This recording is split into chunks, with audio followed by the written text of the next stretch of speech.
మీ business ఏదైనా మీ ఊర్లో promotion చేయాలంటే అది సుమన్ టీవీతోనే సాధ్యం. ఇప్పుడే సంప్రదించండి.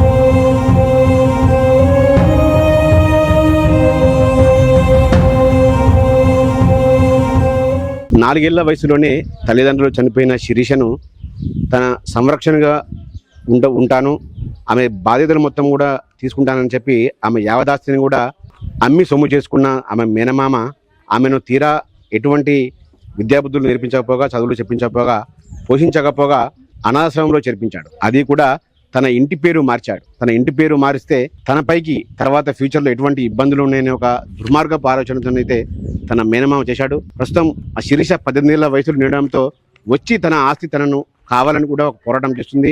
ఆమెని తొక్కని గొడప లేదు, తిరగని అధికారి కార్యాలయం లేదు. అయినా కూడా ఇప్పటివరకు శిరీషకైతే న్యాయం జరగడం లేదు. ఇప్పుడు శిరీష సుమన్ టీవీని ఆశ్రయించింది. సో శిరీషను మనం మాట్లాడే ప్రయత్నం చేద్దాం. ఆమె కష్ట నష్టాలు ఏంటి, అసలు ఆమె ఎలా మోసపోయింది, ఆమె మేనమామ చేతిలో మొత్తం వివరాల్లో తెలుసుకుందాం. నమస్తే శిరీష, చెప్పమ్మా అసలు మీది ఏ ఊరు, ఏంటి చెప్పండి, మీ కుటుంబ పరిస్థితి చెప్పండి. నా పేరు శిరీష, మాది పస్తాల గ్రామం. 2004లో మా నాన్నకు ఆరోగ్యం బాగాలేదు. దాని కారణంగా మా అమ్మ ఉండను, నేను ఇక్కడ మా ఇంటికి వెళ్ళిపోతా అంటే మా అమ్మకు వచ్చిన వరకట్నం కింద 1,15,000 కట్టించారు. ఆ పైసలను నన్ను, మా అమ్మను, మా మేనమామ తీసుకొచ్చి నేను సంరక్షిస్తానని చెప్పి తీసుకొచ్చాడు అడవ్యంలకి. దాని తర్వాత మా నాన్నకు ఆరోగ్యం బాగాలేక 2007లో చనిపోయాడు.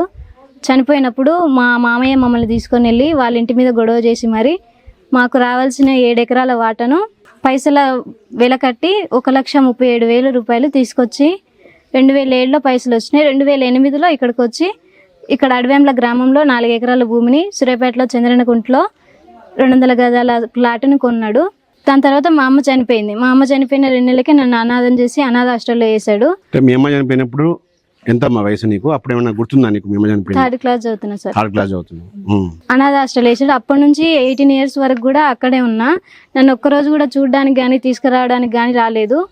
18 years అయిపోయిన తర్వాతకి అక్కడ నుంచి పంపించేస్తారు. వచ్చి మా మామని నా ఆస్తి ఏదైనా ఉందా, నాకు పెళ్లి ఎలా చేస్తారని అడిగితే నీకు ఆస్తి లేదు, ఏమి లేదు. 18 సంవత్సరాలు వచ్చిన తర్వాత నేను బయటకు వచ్చేసావా అనాథాశ్రమం నుండి? అవును సార్, అక్కడ ఉండని. ఎక్కడికి వెళ్ళాలి? అప్పుడు 18 ఏళ్ల పాటు ఆశ్రమంలోనే ఉన్నావా? ఆశ్రమంలోనే ఉన్నా. ఓవర్ గట్ట నన్ను చూడడానికి రాలేదు. పండగ గానీ ఎక్కడ గానీ ఎప్పుడు గానీ రాలేదు. దేనికి తీసుకురాలేదు. మా తాత చనిపోతేనే నన్ను తీసుకొని రాలేదు.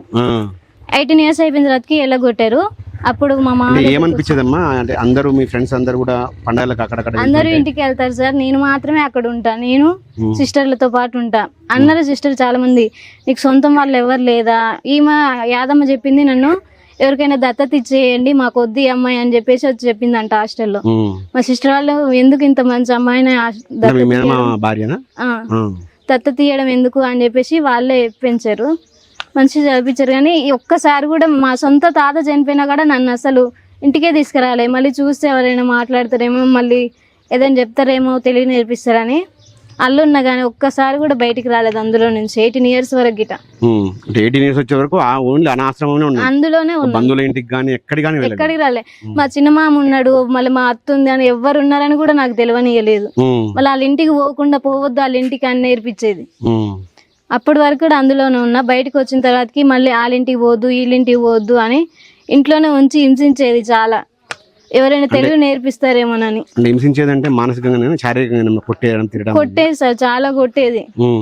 మా బావలు కూడా, మా చిన్న బావ అయితే మరి కొట్టేది. యాదమ్మ అయితే అసలు ఎవరింటికి పోవద్దు, నీకేం ఎవరితో మాట్లాడదు, ఇక్కడే పడి ఉండని కొట్టేది బాగా.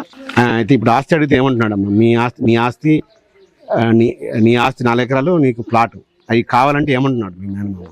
అది ఏమంటే నాకు ఏదైనా ఆస్తి ఉందా, మా అమ్మ తరపున మా నాన్న తరపున ఏదైనా వచ్చిందా అంటే నీకు ఆస్తి లేదు, ఏమీ లేదు, నీకు అంతగానం పెళ్లి కావాలంటే నా కొడుకు 2వ భార్య ఉండు కానీ నీకైతే ఆస్తి లేదని ఇంట్లోకెళ్ళి కొట్టి ఎల్లగొట్టారు సార్. ఇంట్లోకెళ్ళి ఎల్లగొట్టిన తర్వాతకి నేను మా చిన్న మామని వచ్చి అడిగినా, మీకు మాత్రం ఇన్ని ఉన్నాయి, మా నాన్న నాకేం ఇయ్యలేదా అని అడిగితే, ఇచ్చిరమ్మా మీ పెదనాన్నలు ఇచ్చిరు, మీ మామకే ఇచ్చిరు అని చెప్పారు సార్. అయితే అప్పుడు వెళ్ళి మా పెదనాన్నని అడిగితే మా పెదనాన్న చెప్పిండు ఇలా ఇచ్చాను. మా పెదనాన్నలు చెప్పారు పైసలు ఇచ్చాం ఇలాగే భూమి అమ్మి ఇచ్చినాం అని చెప్పారు. అంటే ఇప్పుడు నీకు మీ మేనమామ పేరు మోసం చేసిన మేనమామ పేరు రేషన్ కార్డులో నీ పేరు ఎందుకు మార్చాను? అక్కడ నుంచి తీసుకొచ్చుకున్న తర్వాతకి మా ఇంటి పేరు అయితే జట్టంగి సార్. జట్టంగి తీసేసి నోములా అని పెట్టించాడు. అంటే ఎక్కడికి వెళ్ళినా ఏం న్యాయం జరగకూడదని. నా సర్టిఫికేట్ అన్నిట్లోనూ కూడా నోములానే ఉంటది. ఆయన ఇంటి పేరే పెట్టుకొని ఆయన పెంచుకుంటా అని చెప్పి తీసుకొని వచ్చాడంట మా ఇంటికా నుంచి. అంటే ఏదైనా రేపు కోర్టులో న్యాయస్థానంలో తప్పేరైనా కూడా నీ ఇంటి సర్టిఫికేట్ చూపించి నా దత్తపుత్రిక అని చెప్పడానికి ఇంటి పేరు మార్చేశారు. మీ మేనమామ పేరు ఏం పేరమ్మా? నోముల లింగయ్య. లింగయ్య యాదమ్మ. ఇప్పుడు ఏం న్యాయం కావాలి? నువ్వు ఏం కోరుతున్నావు? నా పైసలతోని ఇంత కొనుక్కున్నాడు సార్. నీకు ఏమీ లేదు ఉత్తిగానే వెళ్ళిపోమని ఇంట్లోకెళ్ళి కొట్టి ఎలగొట్టారు సార్. నేను చాలా పోలీస్ స్టేషన్లో ఎస్పీకి డిఎస్పీకి కలెక్టర్కి కూడా లెటర్ ఇచ్చాను. నా సమస్యను చెప్పాను. అయినప్పటికీ నాకు న్యాయం జరగలేదు సార్. ఎలాగైనా మీడియా ద్వారా నాకు న్యాయం చేయగలరని కోరుకుంటున్నాను. ఏం చదువుకున్నావు నువ్వు? నేను నర్సింగ్ చేస్తున్నాను సార్. నర్సింగ్ ఏ year? Second year. GNM second year. అయితే ఇప్పుడు నీ ఆస్తి నీకు కావాలని కోరుకుంటున్నావు. ఓకే. ఇప్పుడు మీకు ఇప్పుడు ఎక్కడ ఉంటున్నావు ప్రజెంట్? అయితే నార్మల్గా కొద్ది రోజుల వరకు పర్మనెంట్ కాకుండా మా చిన్న మామ నన్ను చూసుకుంటున్నాడు. ఇప్పుడు ఆయన నన్ను చూసుకుంటుండని చెప్పి ఆయన మీద కూడా కేసు పెట్టాడు. ఆమెను ఎవరు చూసుకోవద్దు అని చెప్పి. ఇప్పుడు ఎవరు చూసుకోకపోతే నా పరిస్థితి ఏంటి సార్? నాకు ఇల్లు లేదు, తిండి లేదు, నేను ఎక్కడ ఉండాలి సార్? ఆయన ఉంటే ఆయన మీద కూడా కేసు పెట్టాడు చూసుకోవద్దని చెప్పి.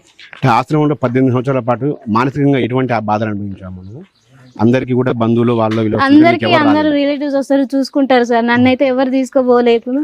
అందులోనే ఉండేది. వాళ్ళతో ఇంకా వాళ్ళే అనుకొని అక్కడే పెరిగిన. ఒక్కసారి కూడా చూసిపోవడానికి కానీ తీసుకుపోవడానికి కానీ రాలేదు. వాళ్ళ ఫంక్షన్లకి వాళ్ళు పెద్ద పెద్ద ఫంక్షన్లు చేసుకున్నా కూడా ఒక్క రోజన్నా తీసుకుపోవడానికి రాలే. సొంతం మా తాత చనిపోయినా కూడా తీసుకొని రాలేదు నన్ను. అందరూ ఆశ్రమంలో ఉన్న మీ ఫ్రెండ్స్ అంతా కూడా వెళ్తుంటే నీకు ఏమనిపించదు? బాధ అనిపిస్తుంది కదా సార్ ఎవరికైనా. అమ్మ నాన్న లేకున్నా మేనమా ఉన్నాడని రాపిచ్చారు. అందులో ఒక్కసారి కూడా వచ్చి చూడడానికి రాలేదు నన్ను. ఎటువంటి న్యాయం జరగాలి కోరుకుంటున్నాను? నా ఆస్తి నాకు ఇప్పియండి సార్. మా పైసలు పెట్టి ఎంత అయితే కొన్నాడో అంత నాకు ఇప్పియండి. మీరు అడిగితే ఏమంటున్నాడు ఆయన? ఆస్తి లేదు, ఆస్తి లేదు, ఏం లేదు, ఎక్కడ చెప్పుకోబో అని ఇంట్లోకి వెళ్ళగొట్టారు సార్. ఇప్పటివరకు ఏ అధికారిని కలిసావు నీకు జరిగిన అన్యాయం పైన? Nagaram SI, CI, SP, DSP, collector అందరికి చేశారు సార్. ఏమన్నారు వాళ్ళు? చూస్తాం అన్నారు సార్. వాళ్ళు కలెక్టర్కి పోలీస్ స్టేషన్లో కేసు పెడితే మీరు ఇది పట్టించుకోవద్దు, ల్యాండ్ ఇష్యూ పట్టించుకోవద్దు అని చెప్పి నోటీస్ పంపించారు. మా మామ నాకు హెల్ప్ చేస్తున్నాను మా మామ మీద కేసు పెట్టిండు. ఎవరు సాయం చేయకుండా చేస్తున్నారు సార్. నీకైతే నీ ఆస్తి నీకు కావాలి చదువుకోవడానికి ఫ్యూచర్లో లైఫ్ సెటిల్, అంతే కదా? ఇది చూశారు కదా, శిరీష ఒక దీనగాథ. దాదాపు మేనమామ అంటే అమ్మలో సగం నాన్నలో సగంని మేనమామ అంటారు. కానీ మేనమామ మాత్రం కేవలం సమాజంలో మంచితనం లాగా ఒక నటన కనపరిచి ఆస్తి మొత్తం కూడా కాజేశాడు. ప్రస్తుతం 18 ఏళ్ళ తర్వాత ఈ శిరీష ఉన్నదో దాదాపు 15 ఏళ్ల పాటు అనాథాశ్రమంలోనే మగ్గింది. ఎవరు లేని, అందరూ ఉన్నా కూడా ఎవరు లేని అనాథగా మానసికంగా తీవ్ర వేదనకు గురైంది. తీరా ఇప్పుడు 18 సంవత్సరాల తర్వాత వచ్చి తన ఆస్తి తను అడిగితే నీకు ఎక్కడిది ఆస్తి అంటూ కూడా ఆమెను కొట్టారు, తరిమేశారు.